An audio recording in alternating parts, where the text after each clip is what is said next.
something that a lot of people ask about is, oh, do you have any tips? What tips do you have? I don't really know anybody who ever changed or got the results they wanted from some tips. Um, Instead of tips, a better way to think about stuff is what, like, a list of, 2 or 3 things that you can do that will actually move you closer or close the gap between where you are and where you want to go. There's a lot of these like really short videos with tips and this and that, and guys like talking hella fast, and he's going over all this information, he's cramming it in. It's like you can't remember all that, even if it's good information. Which there's a lot of great information out there.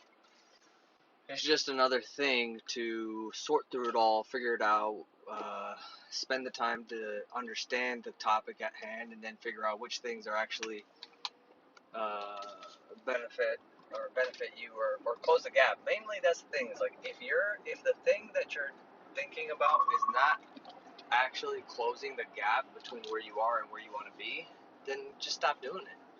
And if it's moving you away from that, then definitely stop doing it. Right? So I'm not going to give you tips. I'm going to give you a list of 3 things that you can do that will start to close the gap between where you are and where you want to go. If your goal is to be as lean as possible while having the most enjoyment possible, okay? First thing is track your calories and track your weight, okay? That's it.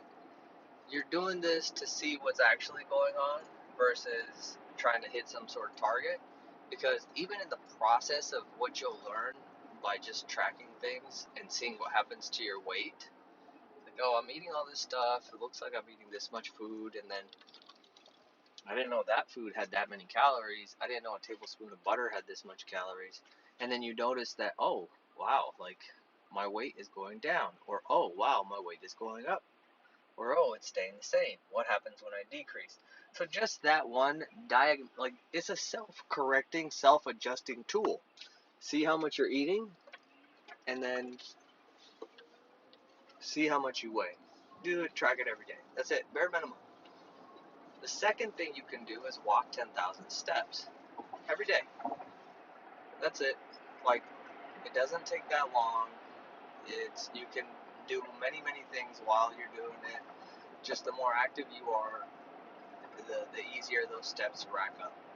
If you could do it in a fun way, like playing basketball or going on a hike with somebody, or just walking around the mall with somebody, even better. But that's tip number 2. Um, the third thing that kind of goes with number 1, but it's and once you start to track your calories and food and start to track your weight, find ways to incorporate the things you like to eat every day. Okay, so if you like cheeseburgers and you're like, oh, I wish I could just eat cheeseburgers every day, eat cheeseburgers every day. You're gonna start to find ways to make them fit into your calories. So, anyways, those are the 3 things that you can actually do that will actually, by doing them, give you the knowledge and experience and ability to lose weight very effortlessly and very enjoyably, right? And that's the most important thing, because if it's enjoyable and you're having fun, you'll be able to do it forever. So that's kind of the thing. Tip 1, track your weight, track your calories. Tip 2, all the tips are in quotes.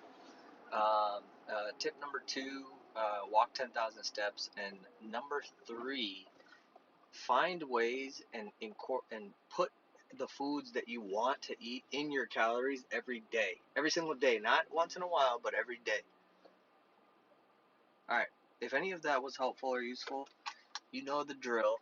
Go on Instagram, tag me with your biggest takeaway or insight or blah blah blah, or hey, I didn't even like this guy. Whatever you feel like saying, tag me on Instagram at Ranbir Sanghera, and I'll see you later.